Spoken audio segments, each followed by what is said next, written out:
Bonjour à tous, c'est Toumi3, bienvenue dans cette toute nouvelle vidéo. Vidéo GDC, ça faisait un petit moment qu'on n'en avait pas fait. Et en remportant cette GDC, on a réussi à faire 30 victoires consécutives. Donc là, vous pouvez le voir, War Win Streak, donc victoires consécutives, 30, avec 33 perf maps de suite. Donc là, si je vous montre le journal de guerre, hop. On a fait perf map sur 127 jours consécutifs et puis sur les 50 dernières GDC, on a fait que 3 défaites, donc c'est extrêmement solide.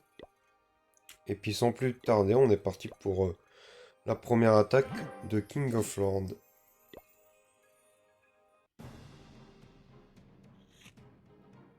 Alors, King of Lord est un joueur qui attaque très souvent en AQH, super cochon, mais là, sur cette GDC, il a décidé de nous régaler. Enfin, comme toute GDC d'ailleurs, et de faire des compos différentes, y compris du Lavaloon, donc Molos, de l'AQH Molos Ballon, ce qui est devenu assez rare. Donc là sur cette attaque on peut voir qu'il a déblayé un côté de la base avec son grand gardien. Il fait pareil de l'autre côté avec Caserne et Roi, et puis au milieu il va balancer son énorme commando avec 6 racines, 6 Valkyries. Il va pouvoir même gérer le CDC avec la caserne et le roi, et puis le commando est parti à l'instant, à 5 heures. Là on peut voir qu'il y a énormément de DPS, donc de dégâts de la part du village défensif. Donc c'est pour ça que la Kappa Warden est activée maintenant. En plus il y a les doubles chroniques de poison. Voilà, le travail de déblayage du roi a fait le taf. On balance la championne au milieu pour s'assurer d'avoir l'hôtel de vie. Sort de soins pour soigner les troupes.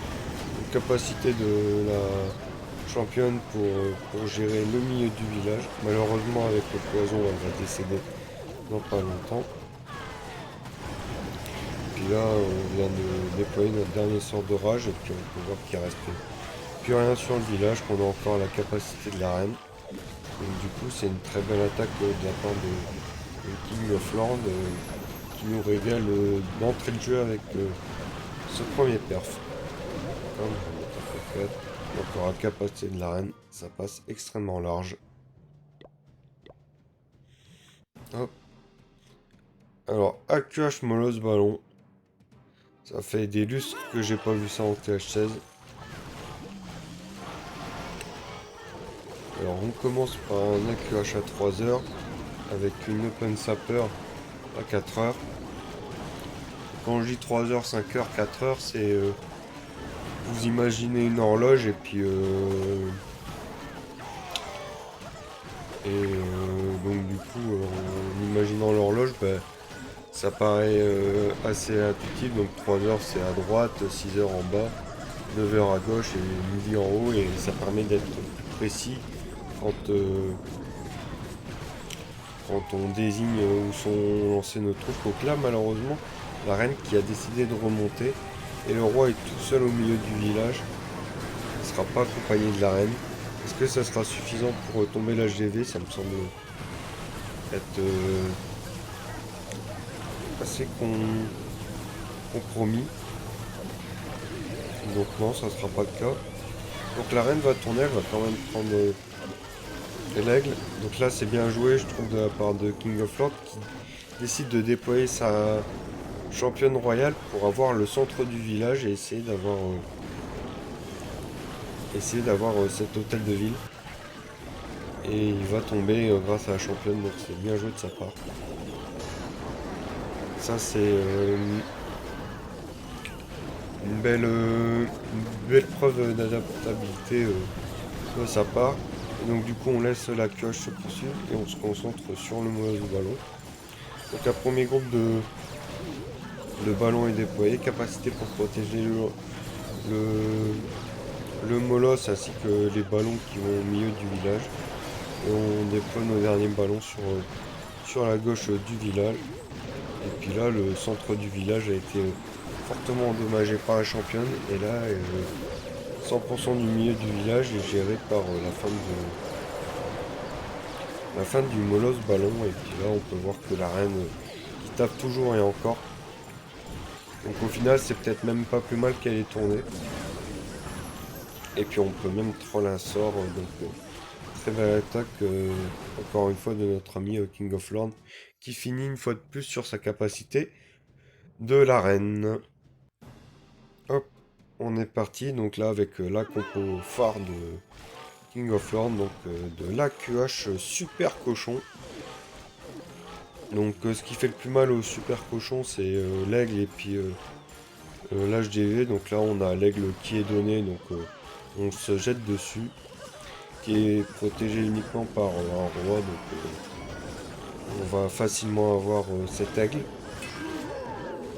Un peu de mal à comprendre ce genre de design de la part de l'adversaire, mais après, s'il nous donne des free perf, on va les prendre.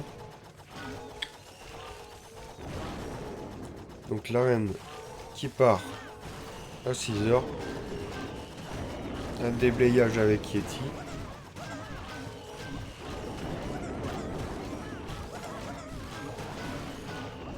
Petit archer. Donc ça c'est bien vu. Et puis la reine qui va rentrer au cœur du village accompagnée d'un lance-bûche. Ce qui est assez rare d'utiliser ce genre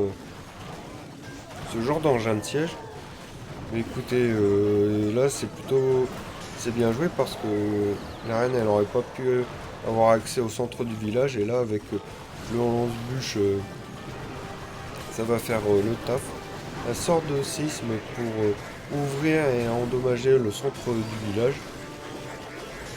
Le roi était lancé aussi parce qu'il y avait énormément de DPS au centre du village, donc la QH aurait peut-être pas suffi.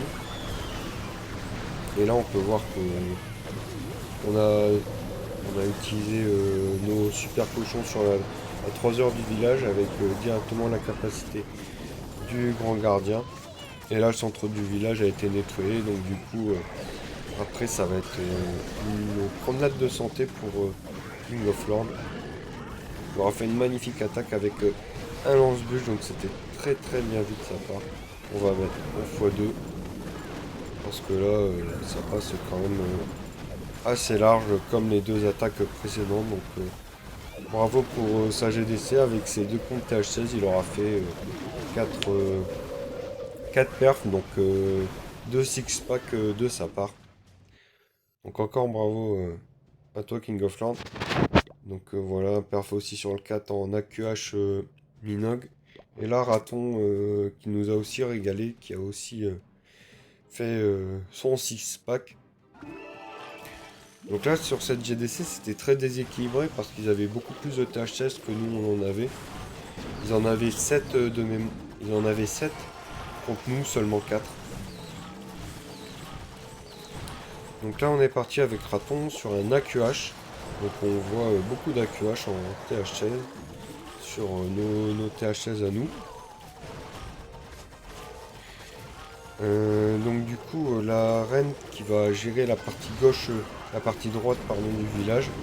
Et puis les racines plus la partie à 5 heures. Donc là la reine elle se fait toucher par le monolithe. C'est pour ça qu'on met un sort d'avis puis un nouveau sort de rage. En plus il y a le roi qui va embêter aussi l'attaque. Il va embêter la reine. On balance notre gros commando au milieu. Alors, le Warden, ok, d'accord. Intéressant comme combinaison. Le CDC il sort. On met la championne à gauche de telle façon à ce que les troupes restent bien au centre du village. La reine qui tape le monolithe va le gérer facilement. Poison sur le CDC, plus rage. Donc voilà, la reine elle aura très bien géré toute la partie droite du village.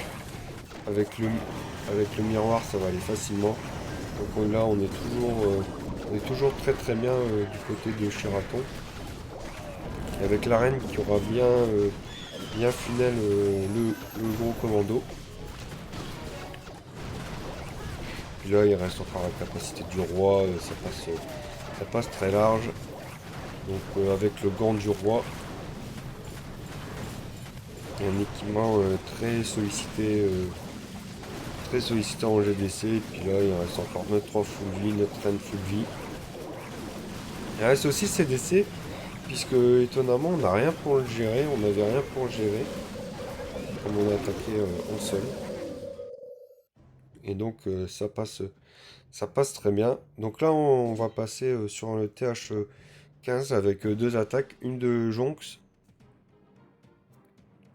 le chef du clan. Donc avec un énorme spam Racine Valkyrie, mais ça marche plutôt bien. Donc à droite, on a balancé notre 3 pour funnel, à gauche, la caserne pour funnel aussi. Et puis on va directement attaquer l'HDV, gros sort de floraison sur l'aigle, parce que ce qui fait le plus mal sur cette compo avec l'HDV qui a été géré facilement avec la capacité du grand gardien. Donc sort de rage en plein milieu du village. Ça c'est des designs de village qui sont assez relous à attaquer. Donc on gèle cette fois-ci l'aigle parce que le sort de floraison a été terminé. Les troupes avancent quand même assez bien. On a remis la championne en support sur la gauche du village. Et là on peut voir que ça se passe merveilleusement bien. Il reste encore 3 capacités, donc celle de la championne, du roi et de la reine. Donc la reine vient d'être utilisée. Le miroir, qui est de plus en plus plébiscité par les joueurs de notre clan. Puis on peut voir que ça passe large en x4, puisqu'il reste encore la capacité de 2 héros, donc ça passe très large. Bravo à Jonx pour son magnifique 3 étoiles. Et là, dernière attaque. Et là, c'était une attaque très importante pour le perfmap parce que j'étais le dernier joueur à pouvoir fermer ce dernier village. Et c'est ce qui a été fait, donc puisque vous avez vu qu'on avait perfmap sur cette GDC. Et là, j'ai vu que si je balançais une belle boule de feu en plein milieu du village, là, c'était le jackpot. Donc du coup, je m'en suis pas privé. Et j'ai pris plein de sorts d'avis pour ça. Donc on commence avec des ballons en haut. Et là, la magie va s'opérer. Je vous laisse regarder par vous-même.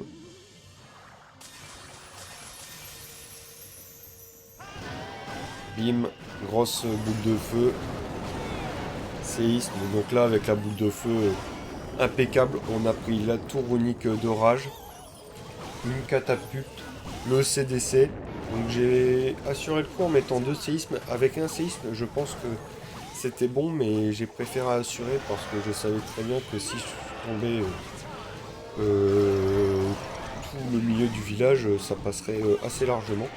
Donc là, j'ai fait un petit déblayage avec mon Warden de telle façon à ce que les troupes redescendent.